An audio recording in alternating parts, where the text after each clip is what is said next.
Halo, Assalamualaikum warahmatullahi wabarakatuh. Berjumpa kembali dengan Bu Siwa di materi mengulas karya fiksi.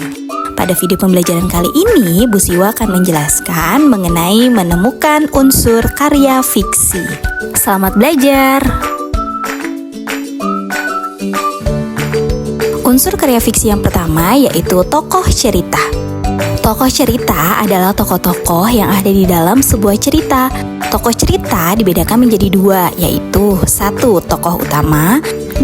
Tokoh pendukung. Bagaimana cara menentukan tokoh utama? Kalian bisa melihat dari dua ciri berikut ini.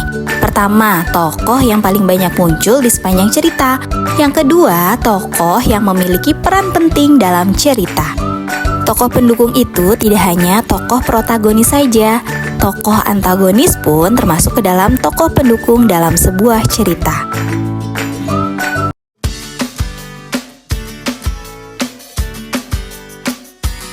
Unsur karya fiksi yang kedua yaitu latar cerita. Latar cerita terdiri dari tempat dan waktu.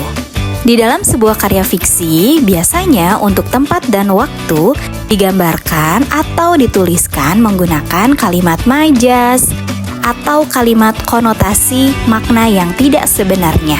Misalnya, penulis tidak akan menuliskan secara langsung nama tempat tersebut, tapi penulis biasanya memberikan penjelasan atau ciri-ciri mengenai tempat tersebut yang dituangkan ke dalam sebuah cerita. Begitupun dengan latar waktu, biasanya penulis akan menuliskan latar waktu menggunakan ciri-ciri atau kondisi yang terjadi saat-saat waktu tertentu. Mengenai makna konotasi atau kalimat konotasi, nanti kita akan belajar di pertemuan berikutnya.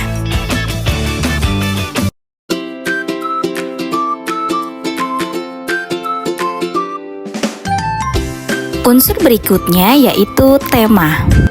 Tema dan judul itu berbeda ya. Untuk kedudukannya jelas lebih tinggi tema daripada judul. Menurut KBBI, tema adalah pokok pikiran atau dasar cerita yang di percakapan dipakai sebagai dasar mengarang. Ada dua langkah dalam menemukan tema cerita. Pertama, membaca keseluruhan cerita. Bacalah keseluruhan cerita terlebih dahulu agar kalian mengerti apa isi dari cerita tersebut. Kedua, mencermati paragraf pertama dan terakhir. Pokok pikiran atau tema biasanya diperkenalkan melalui konflik yang mulai dikenalkan penulis sejak paragraf pertama. Adapun paragraf terakhir merupakan tempat penulis menutup ceritanya dengan sebuah pesan. Di dalam paragraf pertama dan terakhir, biasanya ada kata-kata yang mengandung sebuah tema.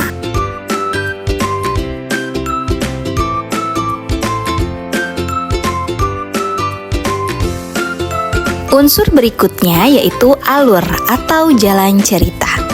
Alur berisi rangkaian kejadian yang dihadapi tokoh cerita dari awal sampai akhir. Alur adalah rangkaian peristiwa yang direka atau dijalin dengan saksama dan menggerakkan jalan cerita melalui kerumitan ke arah klimaks dan penyelesaian. Itu menurut KBBI. Alur terdiri dari 3 macam, yaitu alur maju, alur mundur, dan alur campuran. Alur maju yaitu alur yang diawali cerita mengenai kejadian masa kini. Alur mundur yaitu alur yang dibuka dengan penceritaan kejadian masa lampau atau masa lalu. Sedangkan alur campuran yaitu penggabungan antara alur maju dan alur mundur. Alur yang mencampurkan kisah kejadian masa kini dan masa lalu secara bergantian. Jika kalian ingin menemukan sebuah alur cerita, pakailah rumus pasca. Pa-nya pada mulanya, S selanjutnya, K kemudian, A akhirnya.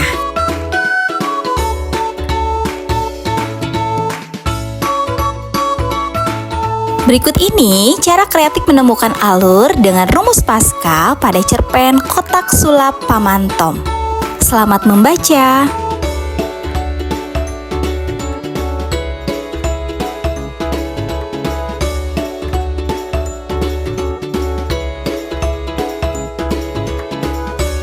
Unsur karya fiksi yang kelima yaitu amanat.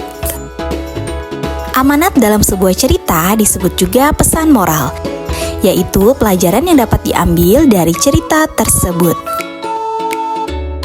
Amanat dalam sebuah cerita bersifat tersurat atau tersirat.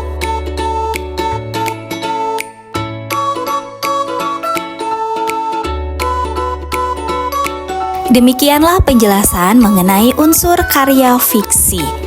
Semoga penjelasannya bisa bermanfaat untuk kalian semua.